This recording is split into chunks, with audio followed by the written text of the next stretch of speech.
lanjut kepada anak ibu yang bajunya belum rapi, belum dimasukkan, silahkan dirapikan terlebih dahulu. Jika ada sampah yang tadi kelihatan di sekitar mejanya, silahkan untuk membersihkan atau memilih sampah terlebih dahulu. Dan selanjutnya, sebelum kita mulai pembelajaran, ibu akan menanyakan materi yang minggu lalu. Siapa anak ibu yang masih ingat materi kita yang minggu lalu? Silahkan Laura. Apa? Iman kepada malaikat. Nah, materi kita minggu lalu adalah tentang iman kepada malaikat. Apa itu artinya iman? Kata? Percaya. Iman artinya percaya atau yakin. Sedangkan iman kepada malaikat adalah, siapa nih yang bisa? Revan? Iman kepada malaikat adalah percaya dan yakin bahwa Allah menurunkan para malaikat. Nah, kepada siapa Allah menurunkan para malaikat? Kepada umat Islam.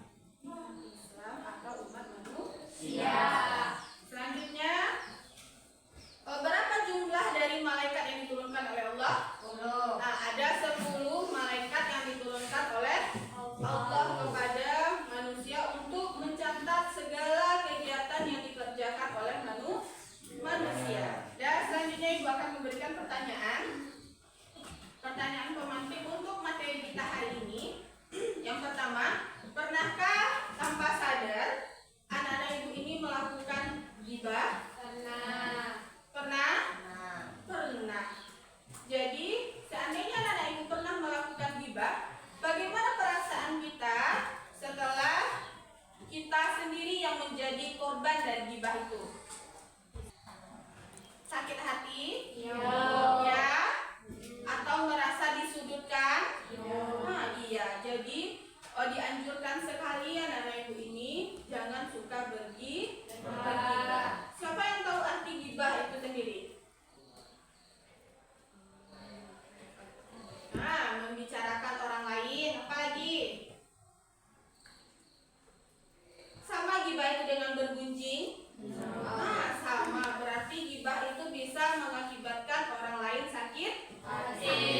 Selanjutnya, untuk pembelajaran kita hari ini, tujuan pembelajarannya ada 3. Yang pertama, anak-anak ibu semuanya tahu pengertian dari ghibah atau arti dari ghibah beserta dengan dalilnya atau ayat Al-Qur'annya. Yang kedua, anak-anak ibu mampu menjelaskan penyebab dari ghibah itu sendiri. Yang ketiga, anak-anak ibu mampu untuk menjelaskan dampak negatif dari ghibah tersebut. Sebelum kita lanjut, ibu akan menampilkan sebuah video. Nanti dari video yang ibu tampilkan, anak-anak ibu harusnya bisa mengambil pelajaran yang dapat diambil dari video yang ibu tampilkan.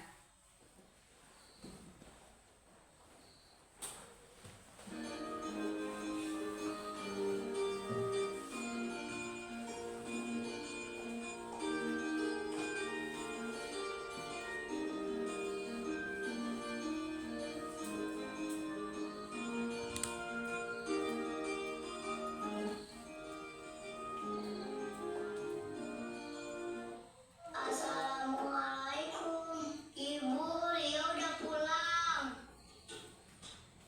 Waalaikumsalam. Oh, dia sudah pulang ya?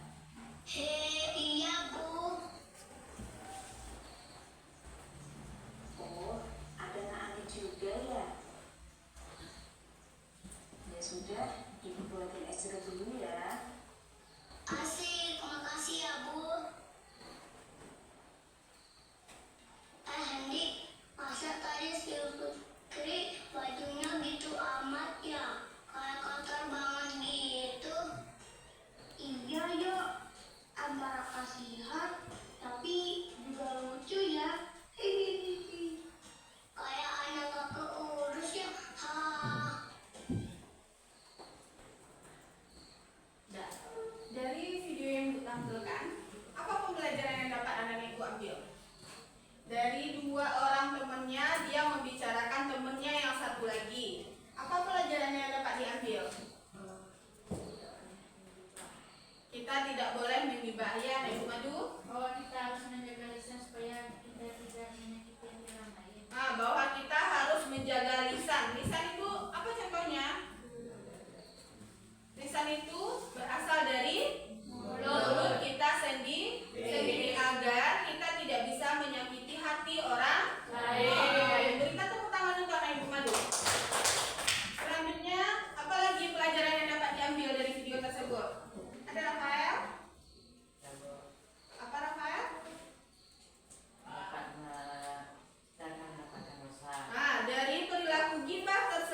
gibah.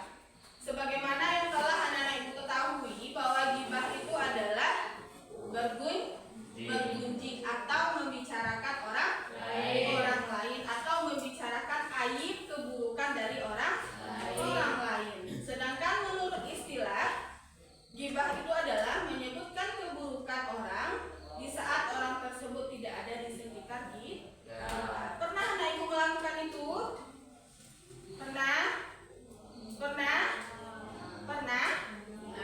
Berarti anak ibu sudah terjerumus ke dalam perilaku berdosa. Selanjutnya ayat Al-Qur'annya terdapat di dalam Quran surat Al-Hujurat ayat 12, yang mana jauhilah dari prasangka, sesungguhnya sebagian prasangka itu adalah dosa.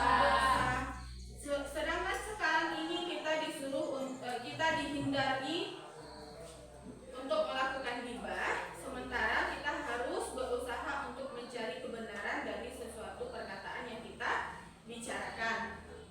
Dan janganlah kamu mencari-cari kesalahan orang lain. Iya nak, kalau kita melakukan gibah, apakah kita mencari kesalahan orang lain? Iya, kita mencari kesalahan orang lain. Dan janganlah ada di antara kamu yang menggunjing sebagian yang lain.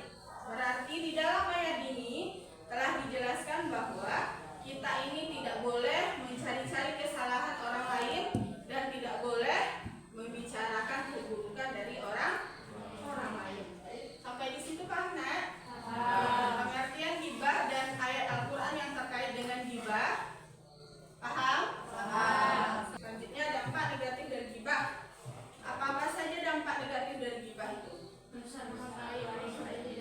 Nah, seseorang yang melakukan gibah akan merusak nama baik diri sendiri. Ya, itu yang paling benar. Kalau ternyata itu salah, siapa yang malu? Diri kita sendiri. Yang kedua, menimbulkan keresahan atau permusuhan. Ya nak, kalau kita melakukan gibah, maka akan terjadi permusuhan dan perselisihan di antara kita. Yang ketiga, menjadikan hati tertutup dan sulit menerima kebijakan. Sebagaimanapun dia menjelaskan bahwa perbuatan yang dilakukannya benar, kalau kita sudah melakukan gibah, maka hati kita akan tertutup tentang kebenaran yang telah terjadi. Dan selanjutnya dalam setiap kelompok nanti akan membahas masing-masing dari 3 tujuan pembelajaran kita hari ini. Nanti akan dibagikan sebuah puzzle yang sudah ibu potong-potong. Nanti puzzle tersebut Ananda ibu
Assalamualaikum warahmatullahi wabarakatuh. Waalaikumsalam warahmatullahi wabarakatuh.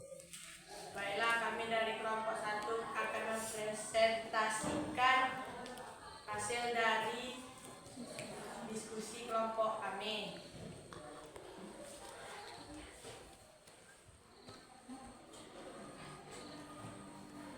Apa yang kamu ketahui tentang ghibah? Membicarakan kejelekan orang lain. Apa yang kamu ketahui tentang ghibah? Ghibah itu membicarakan kejelekan dari orang lain. Itu pertanyaan yang pertamanya kelompok madu. Ya. Pertanyaan selanjutnya. Ayat Al-Quran yang menjelaskan tentang larangan ghibah yaitu Al-Hujurat ayat 12. Surat Al-Hujurat ayat 12. Ada kelompok lain yang ingin memberikan tanggapannya? Ya, Sudah sesuai dengan yang Ibu jelaskan tadi? ya. Apa itu ghibah dan surat apa yang menjelaskan tentang ghibah? Sudah? Ya. Terima kasih ada Ibu kelompok 1. Berikan aplaus untuk kelompok 1. Silakan kembali ke tempat duduknya. Dan berdasarkan dari hasil presentasi kelompok 3 tadi, berarti anak-anak Ibu sudah paham apa itu materi tentang ghibah. Apa saja pengertian ghibah dan ayatnya, penyebab dari ghibah dan dampak negatif dari ghibah. Nah, sekarang anak-anak Ibu di masing-masing kelompoknya kan sudah tahu materi dari pembahasan kelompoknya masing-masing dan apa saja hal-hal terkait dari materi ghibah ini. Ada yang mau ditanyakan? Tidak? Apa itu ghibah? Dalilnya, penyebab dari ghibah dan dampak negatif ghibah. Ada yang ingin ditanyakan? Berarti anak Ibu sudah paham semuanya tentang materi kita hari ini. Insya Allah.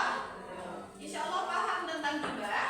Kalau seandainya sudah paham tentang materi ghibah, berarti anak-anak Ibu semuanya harus menghindari perilaku ghibah. Tidak akan pernah lagi melakukan ghibah. Ghibah itu nama lainnya adalah bergunjing atau membicarakan keburukan orang lain. Kalau seandainya anak-anak Ibu melakukan ghibah juga berarti ia sama dengan memakan daging saudaranya sendiri. Sampai di sini paham, Nak? Paham. Kalau sudah paham, silahkan kembali ke kelompoknya, ke tempat duduknya masing-masing. Nah, setelah kita belajar di kelompoknya masing-masing tadi, anak-anak Ibu sudah paham tentang materi kita hari ini. Berarti siapa anak Ibu yang bisa menyimpulkan materi kita hari ini? Ya, anak-anak Ibu Evan. Yang pertama itu pengertian dari ghibah. Apa pengertian dari ghibah? Ghibah artinya menggunjing atau membicarakan keburukan aib orang lain.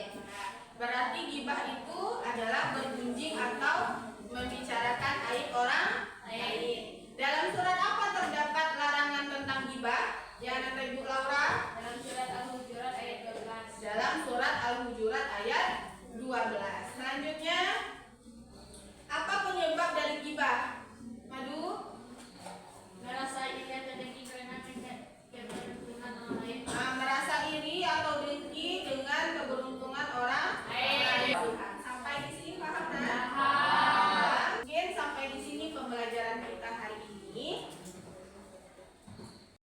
Sebelum kita tutup pembelajaran kita hari ini, Ibu akan melakukan refleksi bagaimana pembelajaran kita hari ini.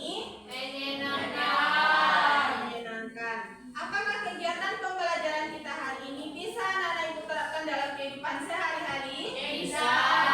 Kalau seandainya bisa menerapkan dalam kehidupan sehari-hari, berarti kita harus menjauhi ghibah. Sampai di sini pembelajaran kita hari ini. Terlebih dan terkurang, Ibu mohon maaf. Silahkan ketua kelas untuk pimpin doa kembali. Siap,